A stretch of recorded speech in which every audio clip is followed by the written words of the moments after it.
Well, let's move on now. This week, as we've told you, the government reconvened in Canberra to release a cost of living package. Now, the Tom drum suggests it'll break an election promise and change the stage 3 tax cuts at the urging of unions, the Greens and the left. So to give out cost of living relief on one hand, but the change tax cuts you've committed to is kind of like give them with one hand and take them with the other. So how does that play out economically? Now, this is just in from a press release from the Business Council of Australia, the AI Group, the Australian Industry Group, the Minerals Council and the Australian Chamber of Commerce and Industry, urging the government to stick with the stage 3 tax cuts. It says business calls on the government not to break the promise it took to the last federal election just over 18 months ago. To not do so would undeniably dent the government's credibility and damage the prospect of the fundamental phased revamp of taxation arrangements that the IMF has recently reminded us is so important for our future. So let's bring in here Warren Hogan, independent economist and an advisor to the small business lender Judo Bank. Warren, good to chat to you again. Happy New Year to you. I just want to go to this economically. How does this play out if the government decides to divert the money for stage 3 tax cuts into some other sort of, if you like, middle and lower income support? Yeah, g'day, Ross. Thanks for having me on the show. Look, I think the first point that's already been made by the Business Council there is credibility. And this is not a proposed tax cut. This is law. This is part of a long-standing package, and it represents genuine economic reform. So even the mildest of tweaking will not be looked at well in the broader community. And it really does suggest a government that's putting political imperative in front of the well-being of the economy.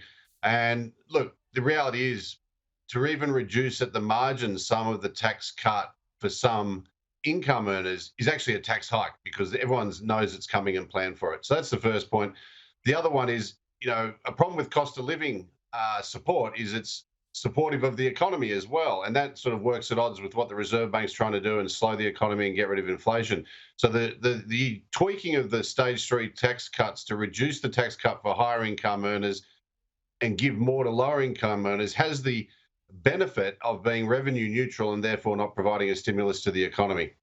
So the interesting side about this, Warren, also is it goes with what the current state of the economy is. After all, people are expecting that interest rates will be coming down perhaps by even later this year. But if there is any stimulus to the economy, which is exactly what a cost of living package is going to do, that could defer those interest rate cuts until the following year, until 2025. Well, that's exactly right. And I think that's one of the concerns from economists and potentially the Treasury is that, the full weight of these tax cuts that are planned could actually get in the way of the slowdown and make it harder for the RBA to cut. And if the economy actually proves resilience in the next 6 months, it could actually pave the way for more rate hikes. So the point is a justified one, but the reality is that the government is looking at this from a political point of view rather than what's needed for the economy, is my interpretation.